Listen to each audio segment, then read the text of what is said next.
What's going on, young bull? Long time no. Don't you think that's kind of rude? I just got this suit. Kizaru, I've been salivating to fight your old ass. Remember when you snuck us back in Saudi? We've been in the lab, so we're 100 times stronger now. And I can't wait to knock the cobwebs off your raggedy, old, dusty, fossilized ass head. Yeah, so out of all the videos I've done on my channel, I've never really done one where I talked about like One Piece. Like I've obviously had my reactions and I would talk briefly about it on there, but I've never really sat down and talked about it in the same way I've been talking about all these other shows. And I was kind of absent from watching One Piece week to week for a minute, even while they were on that hiatus. I didn't really take the time to catch up till just recently.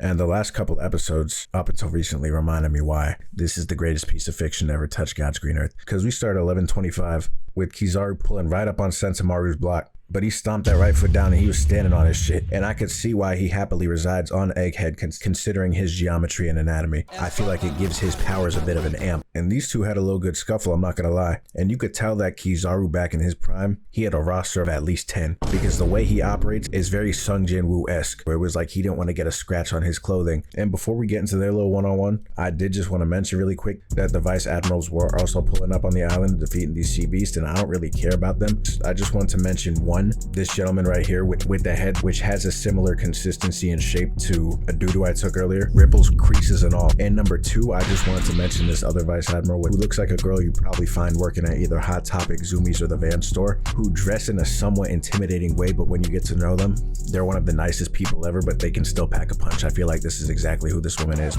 Back to this Sentamaru humiliation ritual almost. Kizaru was stunting on this nigga. And in this shot here, he even had the cameraman lost for a second. He had him looking left, and then this nigga already crossed over to the right side. And you could tell that back in his prime, he was at the roller rinks, stepping in the name of love every weekend from dawn till dusk, in this sly-ass maneuver like this. I just know he was fluent in that one roller skating move where you're kind of nonchalantly moonwalking to the beat of the song. I don't know how people do that, and if I was doing that, I'd fracture my arm, but I just know with how he presents himself, how he talks, how he walks, and how he smells, that they knew him by name at his local spot. And they probably didn't even call his ass by his government name either. Because he had the light fruit, they probably called him some smooth shit like luminescence or radiance. I just have a feeling that's what his past was looking like. And he hit Sentamaru with a Muay Thai kick so hard that it changed the animation style briefly. And he had this man running for his life.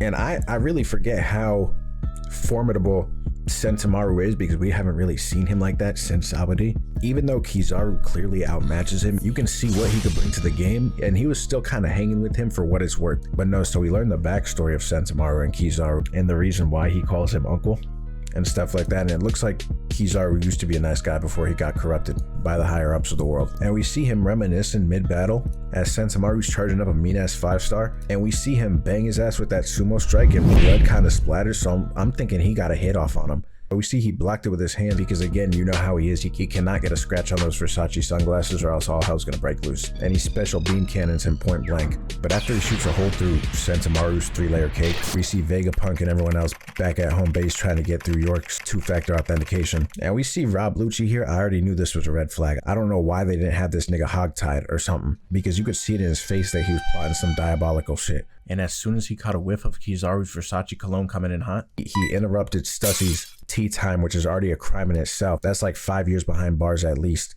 And he blitzes Vegapunk trying to execute him, and Stussy takes that finger pistol. And seeing how strong that one finger was and how much damage it did to Stussy, I know Lucci's past situationships and relationships probably think about this nigga on a daily basis with the amount of strength his fingers have. But no, so he added about 5 more inches of depth to Stussy's belly button. And Sanji, surprisingly enough, doesn't aggro onto him and attempts to take his head off with a Diablo Jumble, but instead gets Nami's bubble gun and goes straight for Kaku to imprison him in the bubble, which I saw people getting upset about on Twitter, saying that, like, knowing the type of person Sanji is, he would have usually just attacked Lucci head on, like right out the gate. But I feel like him going straight to Kaku was kind of the smartest thing to do in that moment, I personally feel like, because you have to remember who else we're with.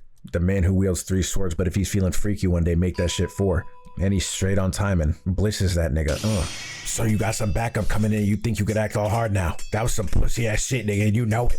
Between Kizaru and me, this shit's GG's, Grass Top. Man, you ain't really about that shit. Stop playing with me, bruh.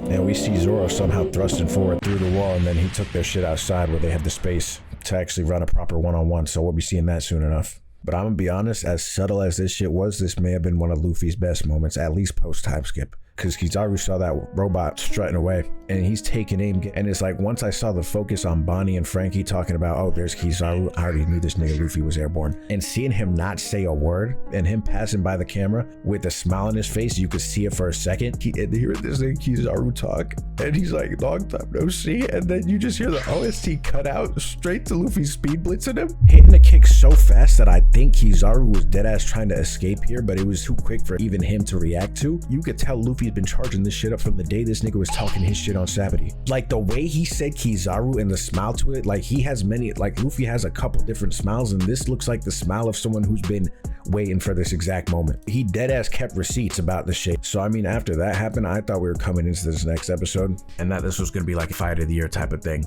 which I feel like it wasn't.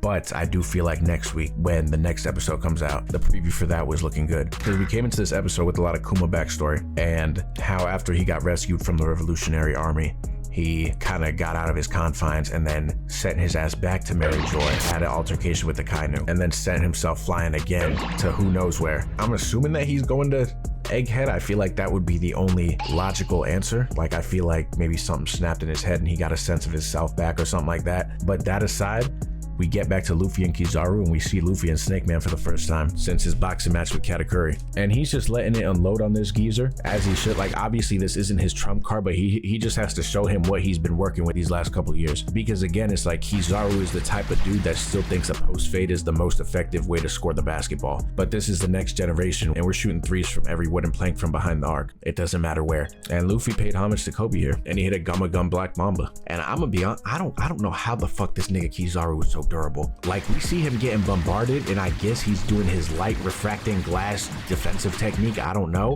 but like, this nigga's playing defense like the Thompson twins, and it seems like he is very serious about not getting his drip tarnished or anything. Boy, you're a pirate. Why do you want to protect Vegapunk? He's basically your enemy. Why don't you just do what you stinky little pirates usually do and ruin everything you touch? Kill him, take him hostage. What makes this so different? Man, you tell me. What the fuck are y'all on Apple Bottom's dick for? Man, OG, I told you I'm not the same kid I was 2 years ago. I'm not playing these stupid ass games with you. Check this square up. Say one more dumb thing and I'll show you the light of the heavens. Since you're knocking on death's door anyway, you geriatric sack of shit. Since you're so concerned, why don't you try and kill him? It's not that I want to, young bull. I really don't want to kill him. I've known that brother for a long time. So with respect to me and my drip, I'd appreciate it if you stayed out of this. Yeah, and we see Kizaru hit a sweet chin music of doom and had Luffy looking like he did back in the day when he used to run out of time on his Gear 4 and he would blow away like a balloon. He had him looking the same exact way, but he splits that robot in two. And after setting everything ablaze, he has a little interaction with Bonnie where then she tries to attack him and he sends her to the fucking moon.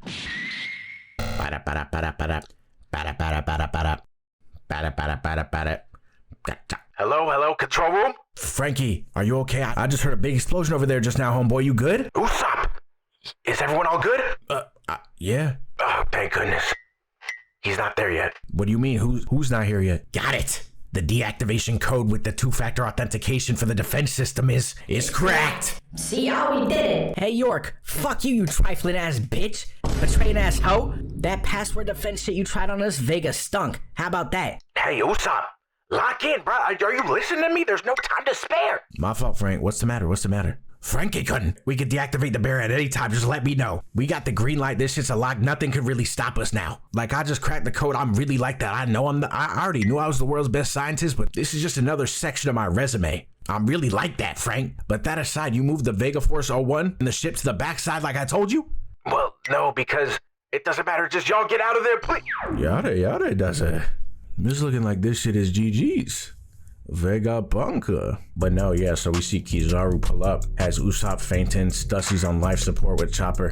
Everything's out of control. And we see from the clouds above the Looney Tune eyes, so obviously we see Gear 5 is activated and Luffy's tweaking out. And we can see Kizaru kind of hearing the rigmarole going on outside with Luffy's shit, but somehow this nigga was able to turn the Colossal Titan size and still sneak him, grabbing his ass like he was an action figure he just bought from Target. And when this part came out in the manga, I saw a lot of people posting about it, and I saw this panel, and I will say that I feel like just based off how the show is, maybe they could have like used like a 0.5 lens for this scene to show the size difference a little bit better, because from this angle it's almost hard to like read the scene properly, because it almost looks like Luffy is still the same size as everyone but not at the same time. I don't really know how to explain it, but still, him doing this, even if this doesn't result in a Kizaru ass beating, he did need to kind of humble him a little bit to show that he is indeed hanging with him and he's close to him. And now granted, Kizaru did give him his props earlier when he was just in gear 4 saying he understood why he was able to beat Kaido, but still, with how arrogantly Kizaru struts around this world, like someone had to do this, and I'm glad it's our main man. And the last little portion of this episode we see is Luffy and the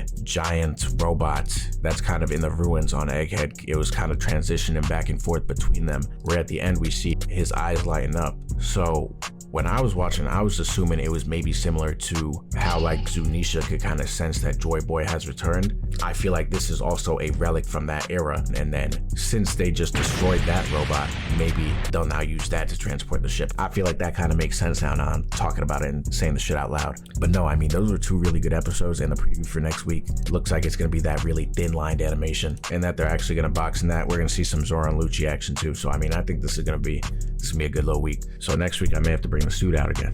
I don't know, it's looking that way. But no, so that's it for this week. I will be doing a review on the next episode. I think the next video I want to do, it'll probably be out after next week's One Piece episode, just because I feel like it's going to be a bit more lengthy.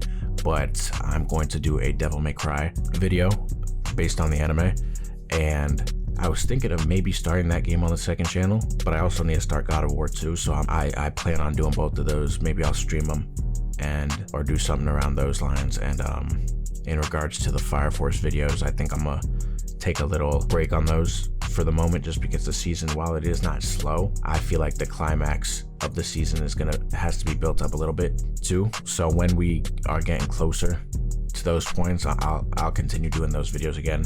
But I did want to get some One Piece going and some other shows this season as well, like the Windbreakers and, as I said, Devil May Cry and stuff like that. So we'll see. But road to 100K, 2,000 away. Appreciate y'all for watching. Sub to this channel and the second channel, and that's it. And without further ado, on to the next one. Fuck that vision you had, I'm in the lab. My life really been bad. Now give me bad, pen and pad, scribble scrabbling. They never passing them, ain't really with the jibber jabbering. Y'all really adamant, so if I take the mic and battle them, I might just tackle them and kill a rapper. Not he mad at Ben, it was an accident.